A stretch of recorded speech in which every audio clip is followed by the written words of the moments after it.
it was stressed on me so much, posture, posture, posture. And I'm telling you, after 30 years experience, more, 35, on the violin, that whatever is a natural way for you to play the violin is what you should do, regardless of what it looks like, because that's what they want to do, the teachers, and they want everyone to look the same and hold your violin a certain way and look dazzling on stage, pretty much.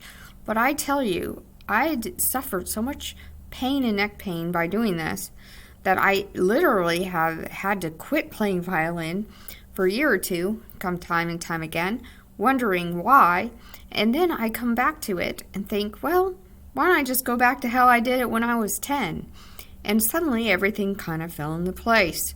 I do not play with my feet spread with the left foot forward. I don't do that anymore.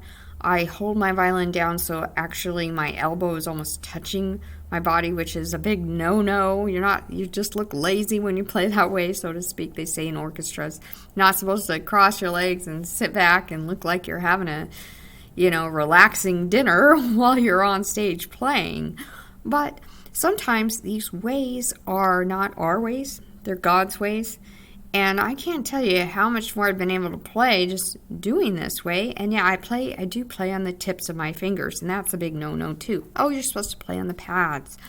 And if you notice, if you can hold your violin up more, which I don't, I hold it down, which adds extra weight and stress on my neck, this side, which should be a big no-no. In terms of playing the violin, you don't want to have back and neck pain.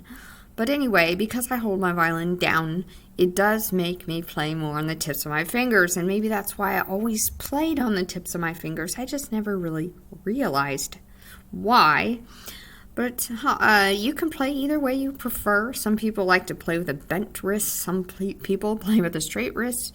The bow hold can differ from person to person. I tend to like the Moscow way they taught of playing with the bow, and as I'm short, I do have to torque outward like this when I hit the tip, otherwise I can't physically get to the tip of the bow. But for tall people, they can play flat the whole way down the bow, and that's perfectly acceptable. It's just whatever works for you. I wouldn't pigeonhole yourself into a box in terms of the violin and saying, well, I have to do it that person's way, otherwise it's not good enough, or why can't I get the sound out? My sound is not as strong sometimes when I'm playing the way I am, because I'm not hitting the string at a perfect perpendicular angle to always have that wonderful sound. But I can play without pain and more comfortably, and in a lot of ways faster and quicker movements, almost like an angel would play, instead of having it be tough and rough and over rocky ground and like I'm hauling this heavy vehicle over gravel, so to speak. When I'm playing, it feels a lot easier and swifter, like I said, like angel's wings kind of floating around. So if that's what it takes to have you playing violin and having it feel comfortable with less injury and less strain, then by all means, find what works for you. You can go online. You don't have to necessarily be taught by a teacher for money anymore. You can just simply go online. They have these videos and take a lot of different opinions when you're learning the violin, because everything's different, but ultimately it kind of takes practice.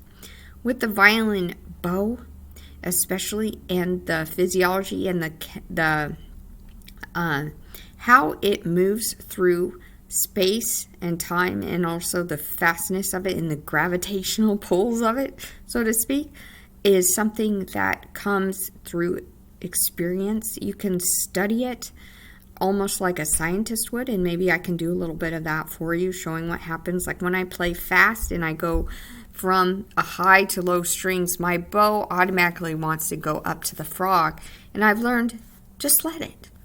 Don't try to force it back. Just let it go up to the bow. It's okay. Don't try to, in a lot of ways, control the bow. Let it do its little thing. Sometimes if I'm playing fast, a fast passage, and I'm going over lots of strings, I don't have time to do my bow changes. It just has to be all on one up bow. And that's fine. Don't try to make it perfect. Just do what you can and learn.